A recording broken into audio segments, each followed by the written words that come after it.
이재명 정부는 낮은 곳에서 호소하는 보통 사람들의 목소리에 늘 귀 기울이겠습니다. 22세 청년 강도용 씨의 변호인께 이메일을 보냈습니다.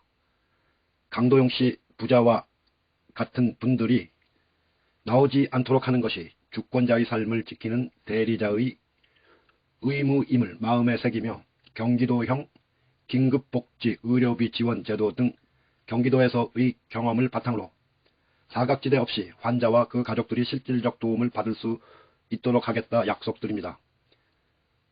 강도영 씨 변호인님께 안녕하세요. 더불어민주당 대통령 후보 이재명입니다. 강도영 씨께 직접 마음을 전하고 싶었지만 방법이 마땅치 않아 고민 끝에 변호인님께 연락드립니다.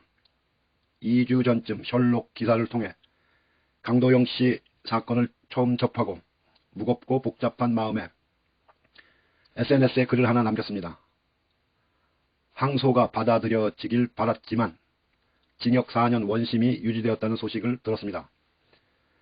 강도용 씨의 삶에는 우리 사회가 풀어야 할 문제가 오롯이 담겨 있습니다.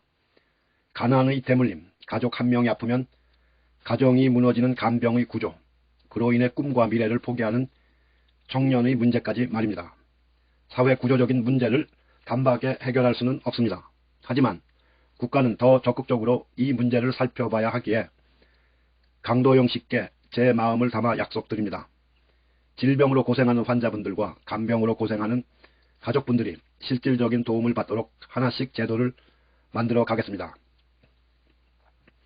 먼저 경기도에서는 경기도형 긴급복지의료비 지원 제도를 통해 간병비를 포함하고 정부 기준보다 좀 더 많은 예산을 지원했었습니다. 이제 이 제도를 정부 차원으로 올려 재난적 의료비에 간병비를 포함하고 지급 금액을 5천만 원으로 늘리겠습니다. 또한 우리나라의 현재 복지 서비스는 신청하지 않으면 혜택을 누리지 못하는 한계가 있습니다.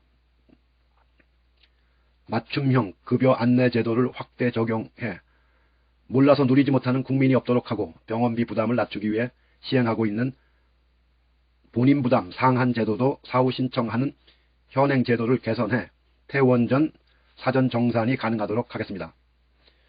10%에 불과한 간호간병 통합 서비스 실시, 의료기관의 확대와 서비스 대상도 중증 환자까지 늘리는 방안, 그리고 일부 지역에만 시범 적용 중인 지역사회 통합돌봄 서비스를 전국으로 확대 시행해 집에서도 돌봄이 가능해지도록 하는 방안 등 기존 제도의 장점을 살리면서 보완할 점은 없는지 계속 찾고 또 찾겠습니다.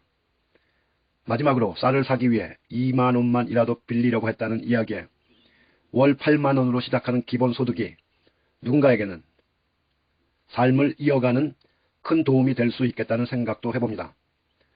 누구나 최소한의 먹고 사는 문제, 경제적 기본권을 보장받는 나라를 만들어 가겠습니다. 제가 어떤 약속을 드린들 강도영 씨에게 위로가 될 수 있겠습니까?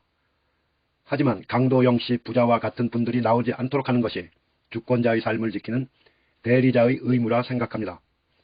이재명 정부는 가장 낮은 곳에서 호소하는 보통 사람들의 목소리에 늘 귀 기울이는 나라가 되도록 하겠습니다.